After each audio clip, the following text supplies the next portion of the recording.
There's a moment in time when we first began to look at others not as threats, but as potential allies.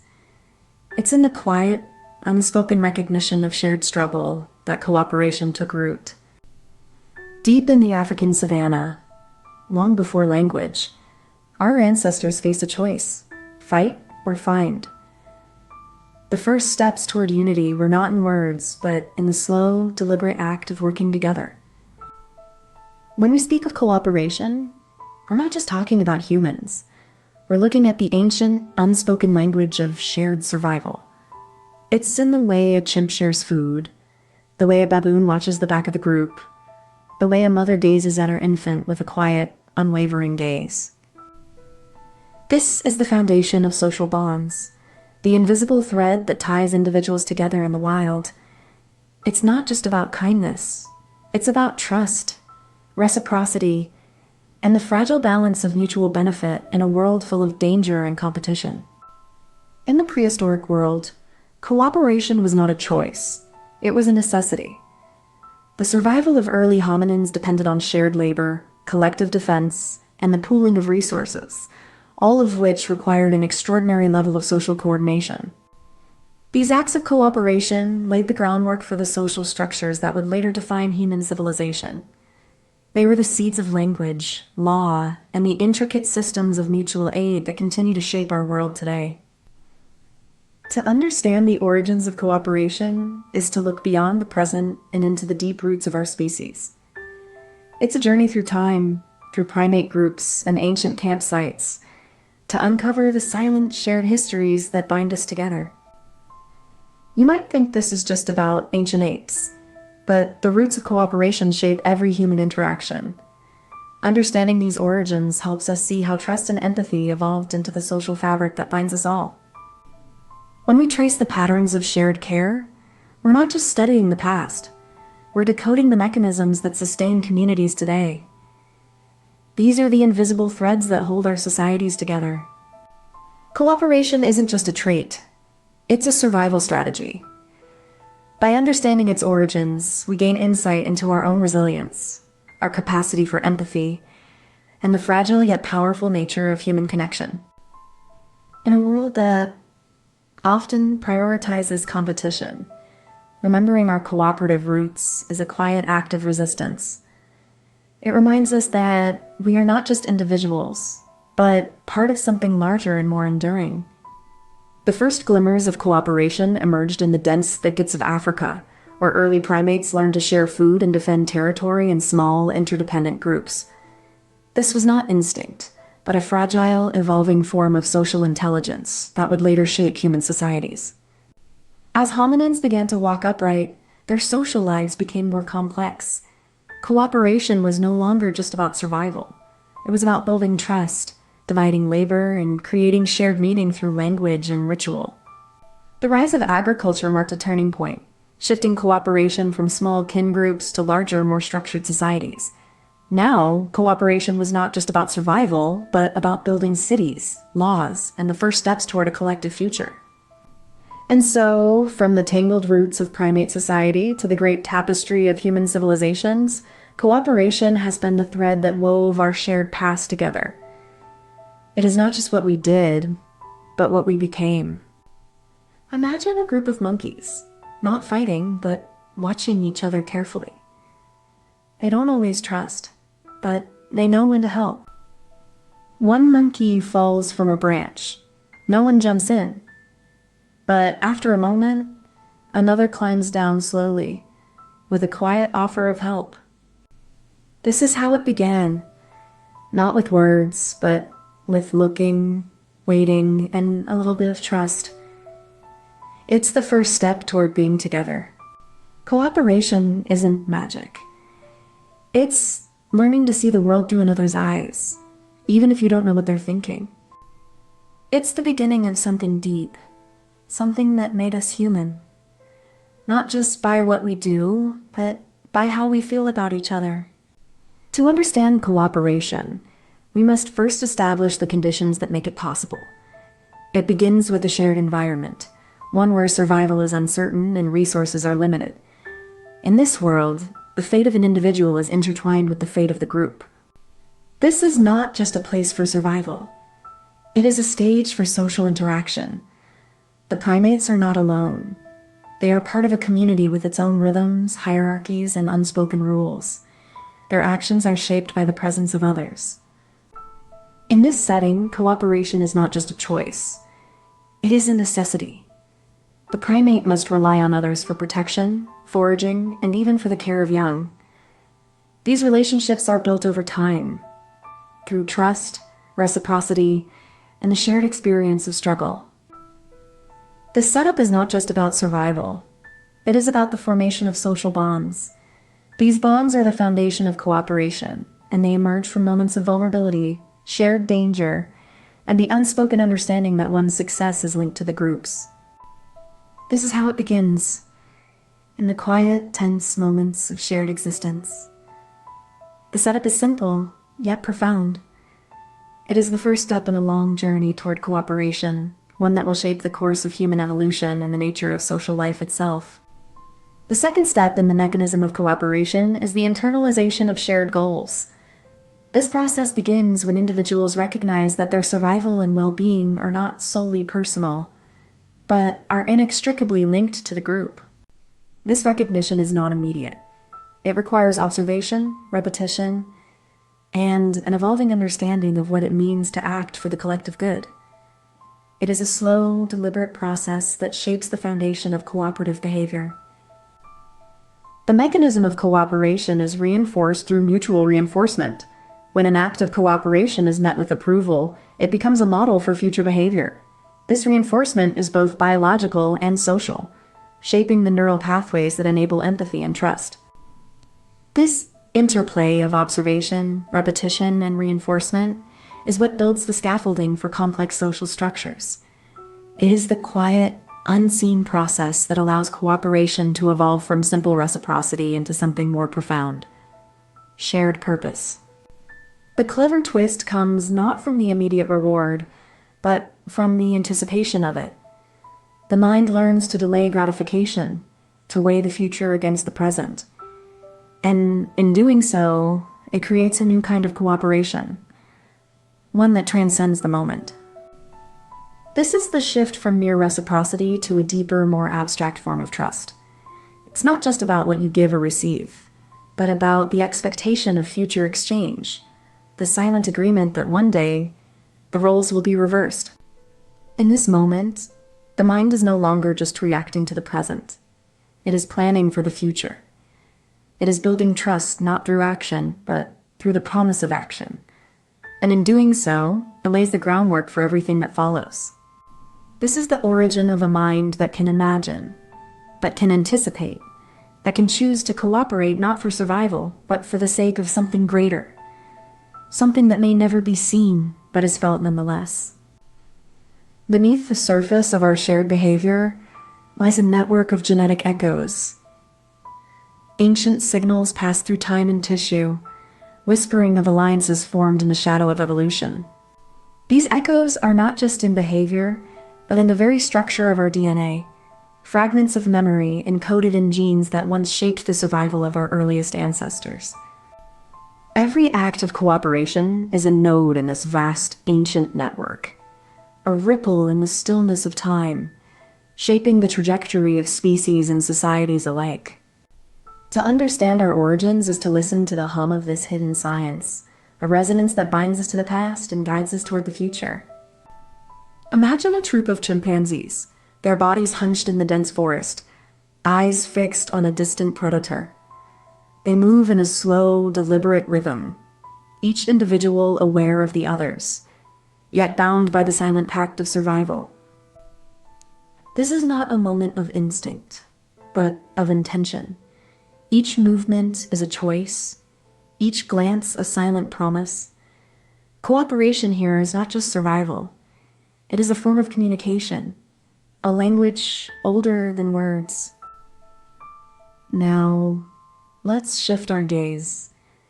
Picture a group of early humans gathered around a fire, their faces lit by the flicker of flames. They speak in low tones, their words weaving a shared story of struggle, of learning, of becoming. This is where the analogy becomes clear. The chimpanzee troop is the first chapter. The human group is the next. Both are bound by the same invisible thread. Cooperation, the silent pact to the group over the self. To call this cooperation dumb is to misunderstand its power. It is not intelligence in the way we usually think, but a kind of wisdom, an understanding that survival is not a solitary act, but a shared responsibility. In both the chimpanzee troop and the human group, we see the roots of what we are. The origins of cooperation are not just in the mind, but in the body, the shared space, the silent agreement that we are all in this together. Comment this emoji if you made it to the end. Imagine standing on a hill, the wind carrying the scent of earth and time. You look down and see the first signs of human gathering, a place where strangers became neighbors, and the seeds of civilization were sown. These were not just people, but the first architects of society. They built not with bricks or steel, but with shared purpose, trust, and the quiet strength of collective will. This is the story of how humans moved from scattered wanderers to builders of cities, from solitary survival to the creation of something greater than themselves. It's not just a story of progress, it's a story of choices, of resilience, and of the quiet, relentless power of working together. We're talking about the moment when scattered groups of people stopped being isolated and started to build something together. It was not a single event, but a series of choices. Choice that changed how we live, how we relate, and how we shape the world. Civilization didn't begin with kings or empires, but with people coming together to solve problems, sharing food, building shelters, and creating systems that allowed more than just survival. It was a shift from the wild to the structured. This isn't just about buildings or laws. It's about trust. It's about deciding that the strength of the group outweighs the fear of the individual. That kind of trust is what allowed humans to create the first cities, the first schools, the first ideas that would shape the future. So when we talk about the rise of civilization, we're not just looking at history. We're looking at the power of collective action, the way people can build something greater than themselves, even when the path is uncertain. You might think this is just history, but the patterns of collective action that built civilizations are still shaping your world today. Every system you rely on, your laws, your economy, even your internet, was built by people working together, just like ancient cities.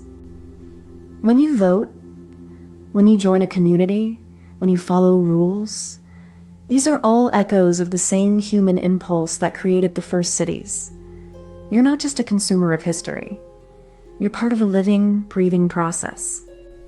Every time you choose to act, even in small ways, you're contributing to the same force that shaped our world. That force is not magic.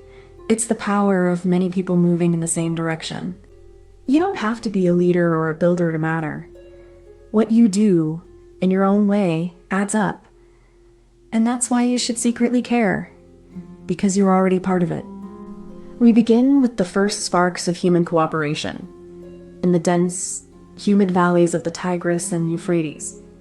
These early settlements, born from necessity, were the first steps toward shared purpose and survival. From there, we leap to the Nile's banks, where the rhythm of the river shaped the life of ancient Egypt. Their monumental pyramids and precise architecture reflected a society built on order and ambition. In the Indus Valley, cities like Mohenjo-daro emerged with grid-like streets and advanced sanitation, proof that early civilizations could balance growth with sustainability. The Mediterranean became a hub of exchange, as Greeks and Romans forged systems of law, governance, and art that would echo through the ages. Their legacy was not just in what they built, but in how they thought. Then came the Mongol Empire, a vast network of roads and communication that connected east and west, proving that even empires built on conquest could foster unity and exchange. And finally, we arrive at the modern world, where the echoes of ancient cooperation still shape our cities, laws, and dreams. We are still building together. Imagine a group of people like your friends working together to build something big. They share tools, help each other, and make sure everyone has what they need. When they work together, they can build things that one person couldn't, like a tower so tall it touches the sky, or a bridge that connects two sides of a river. When people work together like that, they don't just build a place to live. They build a home, a family, and a future. That's how civilizations start, with a simple idea. We can do more if we do it together. The first step in building a civilization is not about grand ideas, but about creating a stable foundation. It begins with people gathering in one place, not by chance, but by necessity. This gathering is not random. It's a meeting of needs: water, shelter, protection. These people are choosing to stay together, to pool their knowledge and resources for survival. This cooperation is not just practical, it is also social. They begin to share stories, traditions, and knowledge. This is where the seeds of culture and identity are planted. This initial setup is fragile, but it is the first step towards something greater. It is not about power or control, but about trust and mutual benefit. This is how societies begin to form. The second step in building a civilization is the mechanism, the system that turns collective will into action.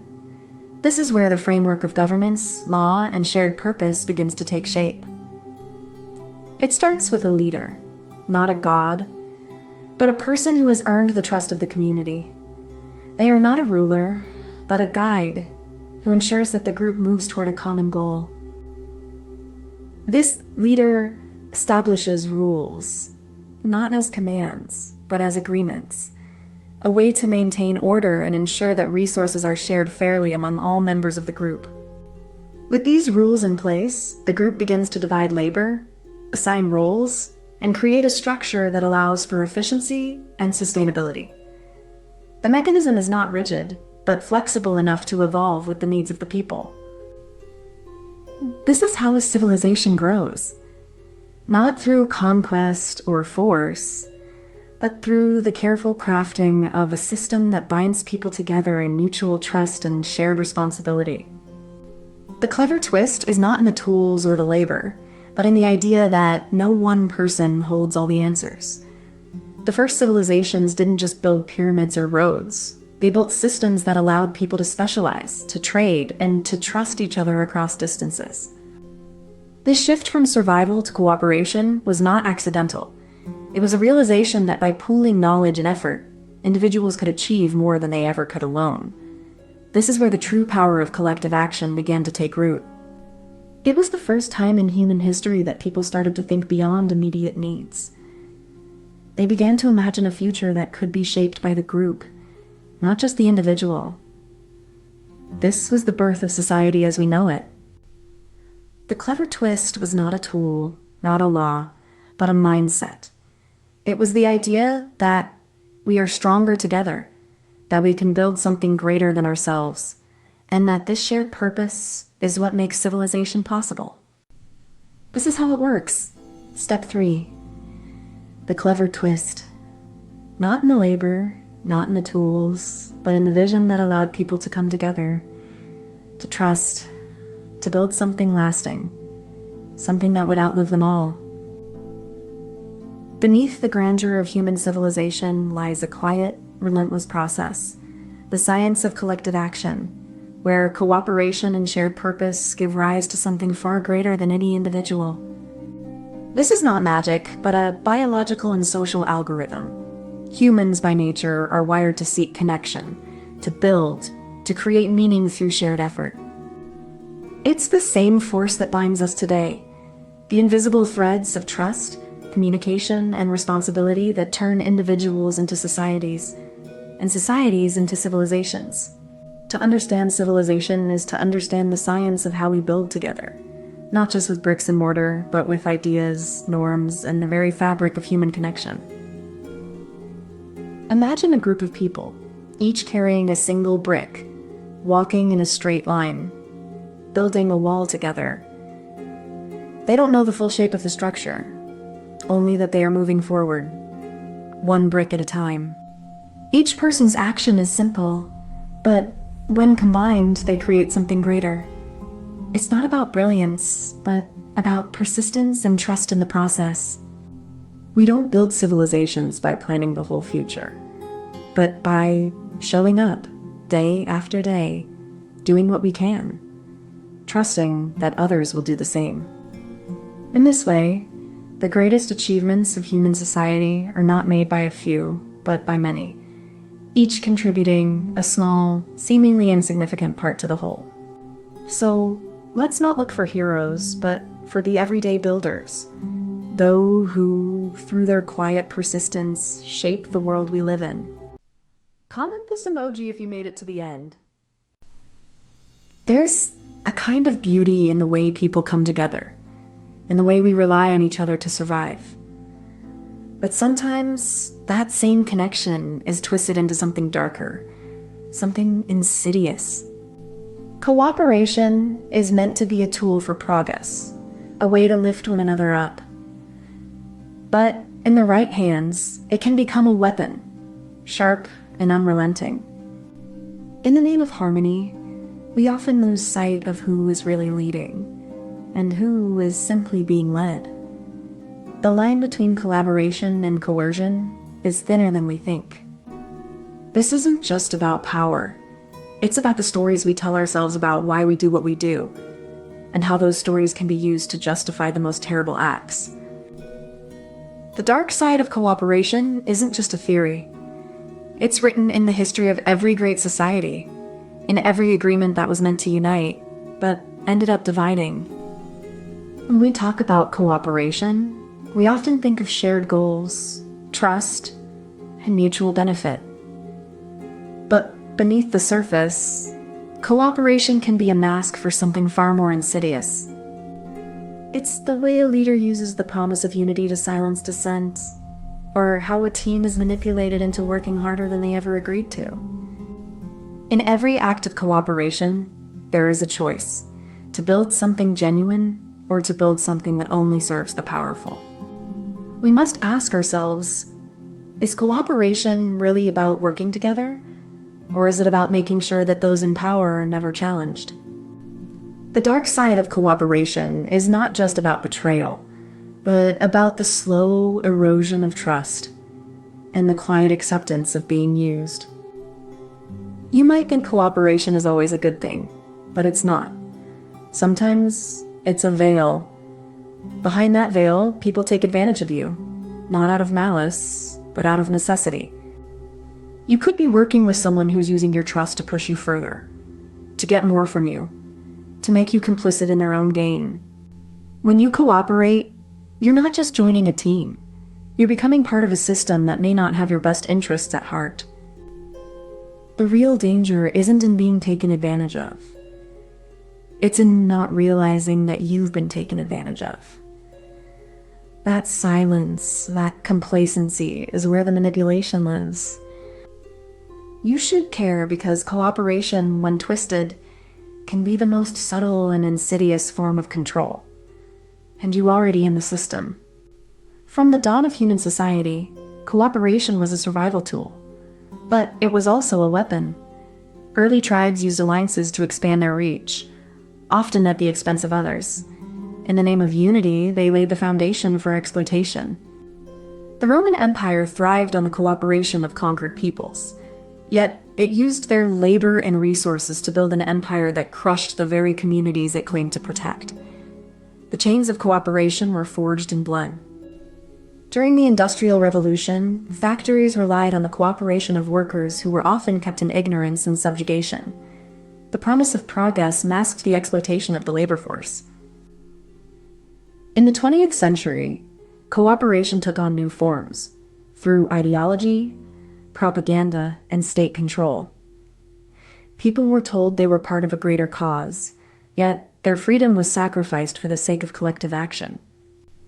Even today, cooperation is used as a tool to mask inequality, The illusion of shared progress is often built on the backs of the marginalized, who are told their suffering is for the good of all.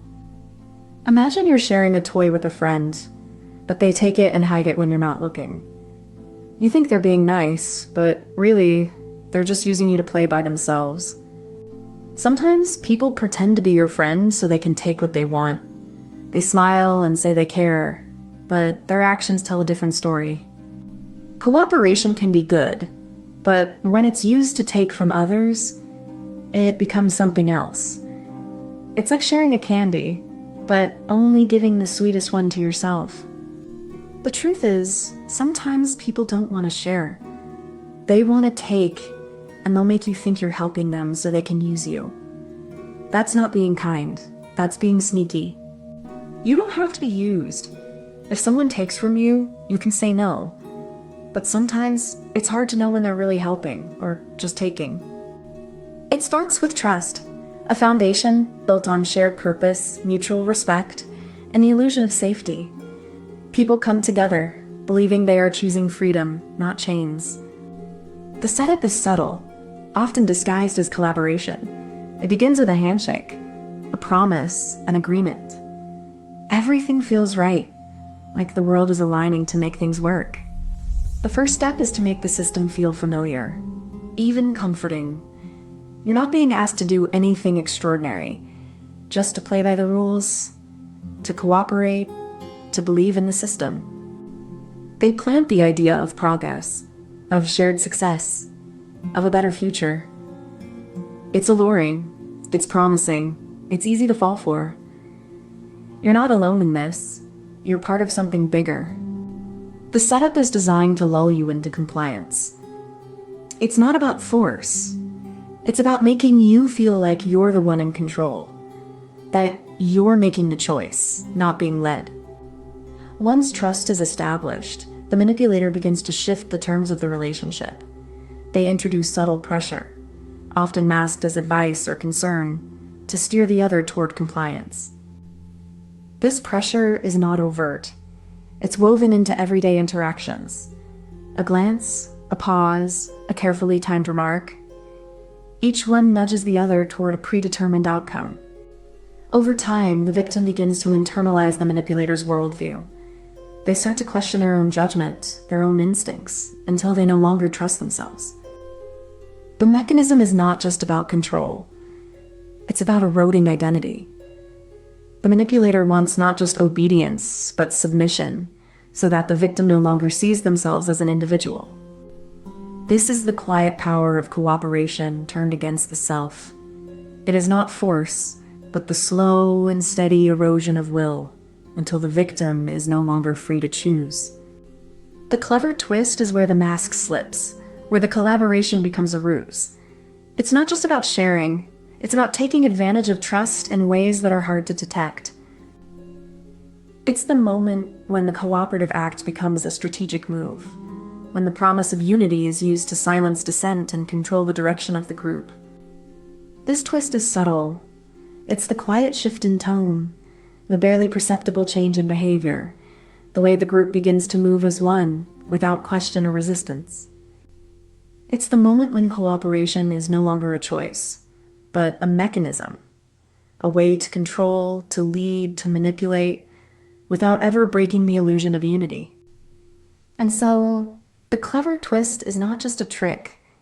It's the final act in a performance that is both subtle and devastating, where the line between collaboration and control is blurred beyond recognition. The science of cooperation isn't just about shared goals.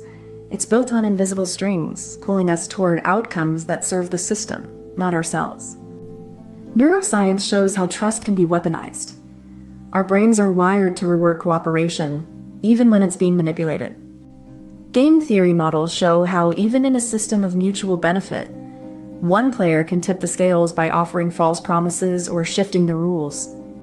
Psychological studies reveal how we're susceptible to social proof. We follow the crowd, even when it leads us away from our own best interests. The science is clear. Cooperation can be a beautiful thing, but it can also be a tool of control, shaping our choices without us ever realizing it. Imagine a city where everyone agrees to build a bridge together, but only one person gets to decide where it goes. The rest are told to trust the plan, even if it leads them into the sea. They work tirelessly, believing in the vision, never questioning the direction. The bridge grows longer, but it's not leading to safety. It's leading to ruin, and no one dares to stop it. Cooperation, when weaponized, becomes a tool of control. The group believes they are building something great, but they are just paving the way for their own destruction. In the end, the bridge collapses, not because of poor materials, but because the design was never meant to hold. Those who trusted blindly are left to drown in the dark. This is what happens when cooperation is used not to uplift, but to manipulate. When trust is built on lies, and the goal is not shared, it's stolen. Comment this emoji if you made it to the end. There's a strange beauty in the way we're all connected now, despite the distance between us. We're more alone than ever, yet more connected than at any point in human history. From the depths of the ocean to the highest peaks, technology has given us eyes and ears where we couldn't reach before. It's not just about seeing more, it's about understanding more. These collaborations are not perfect. They're messy, slow, and sometimes heartbreaking. But they're also full of possibility, of shared purpose, and of human resilience. What if the future of togetherness isn't about being close, but about being together, no matter the distance, no matter the difference? This is not just about technology. It's about how we choose to connect, to care, and to imagine a future worth building. When we talk about modern collaborations, we're not just talking about people working together. We're talking about systems, ideas, and resources crossing borders, time zones, and cultures, sometimes without even knowing it.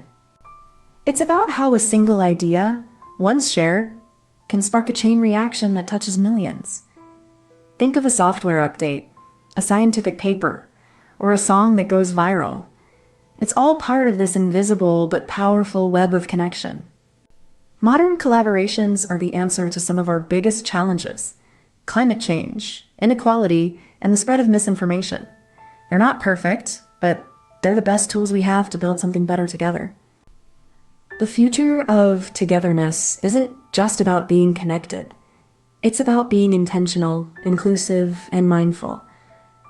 It's about using our shared humanity to create a world that's not just digital, but deeply human. You think your life is separate from the world, but the truth is, every decision you make ripples outward. Whether you're choosing a product, supporting a cause, or sharing a post, you're part of a vast, invisible web of influence. Modern collaborations aren't just about big companies or governments. They're about the everyday choices that shape our future. When you support sustainable practices or engage with diverse voices, you're not just helping someone else. You're helping yourself. The world is changing too fast for any single person or nation to handle alone.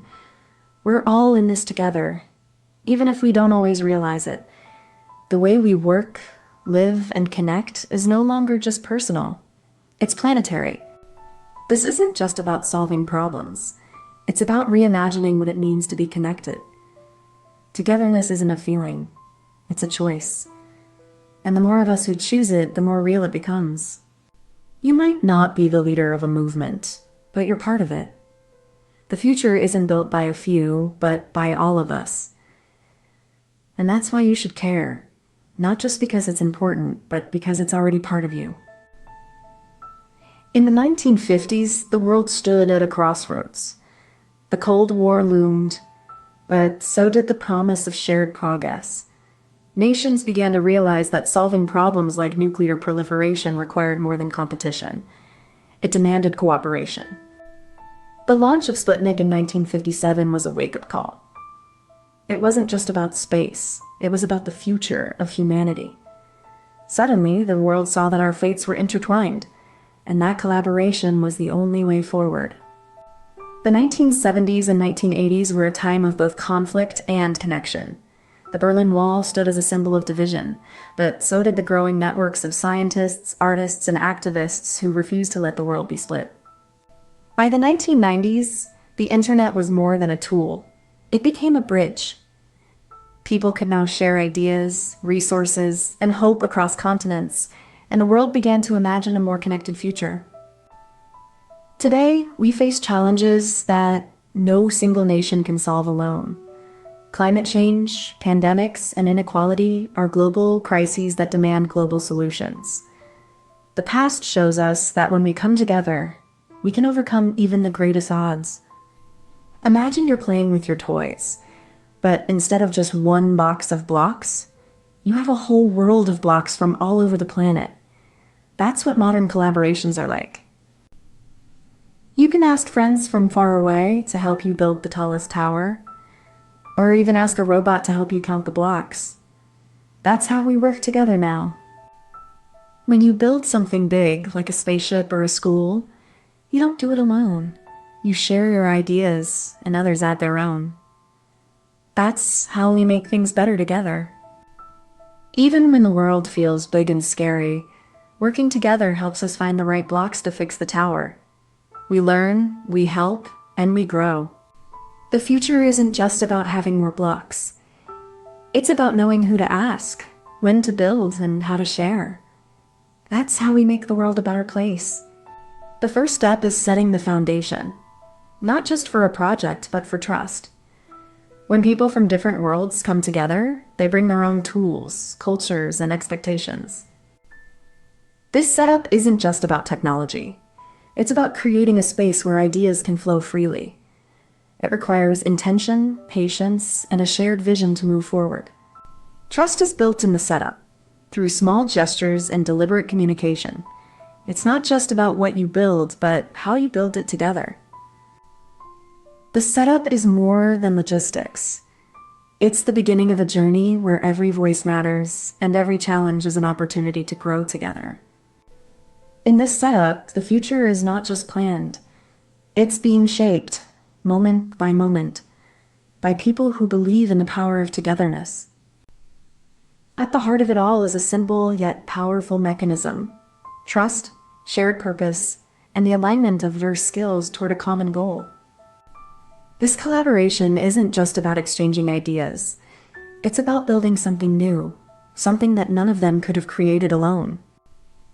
Each participant brings their own expertise, but it's the synergy between them that turns individual strengths into collective momentum. This process is not without its challenges. Misunderstandings, time zones, cultural differences. But these are not obstacles. They are opportunities for growth. In the end, the mechanism is not just about technology or strategy. It's about people coming together, not just to solve problems, but to build a better future. The clever twist is not in the technology itself, but in the way it's woven into the fabric of everyday life, quietly reshaping how we connect, not just communicate. It's the moment when a digital tool becomes so seamless that it disappears, leaving only the human connection it enables to shine through. This twist is not about replacing human effort, but about amplifying it, allowing us to do more together, with less friction and more grace. The clever twist lies in the quiet, unspoken agreement that technology is not an end, but a bridge between people, between ideas, between now and the future. It's in the way we choose to use these tools, not to isolate, but to expand our circles of care, curiosity, and collaboration. Beneath the noise of our shared screens and shared goals, there is a quiet hum of science, unseen yet foundational. It's the code that connects us, the algorithms that sense our needs before we voice them, and the networks that keep the world from falling apart. This science isn't just about making things work. It's about making them understand us. It's the neural networks that learn our habits, the satellites that track our climate, and the sensors that listen to the Earth itself, whispering warnings we can't afford to ignore. The science hums in the quiet moments, when a system alerts us to a wildfire, when a vaccine is designed in a matter of months, when a child in a remote village receives an education through a smart device. These are the moments that prove we can be more than just connected. We can be responsive. This science is not perfect. Not yet. It has limits, biases, and blind spots. But it's growing, it's learning, and it's learning with us. And in that learning, there is hope. A hope that the future we build will be one where no one is left behind. So let's not forget the hum. It's the heartbeat of our shared future. And it's not just about what we build. It's about who we choose to build it with. That's where the real progress begins. Imagine a spider web stretched across a vast ocean, each strand a thread of connection, delicate yet unbreakable. It's not perfect, but it's enough to keep us afloat. We're not building a perfect web, but one that's strong enough to hold us, even as it bends and stretches under the weight of the world. Technology isn't the answer, but it's the hammer we need to shape a better world, one nail at a time. In the end, it's not about the tools, but about the people who use them. The way we choose to connect, not just communicate. So maybe we're not perfect, but we're together. And that's enough to start with. Comment this emoji if you made it to the end.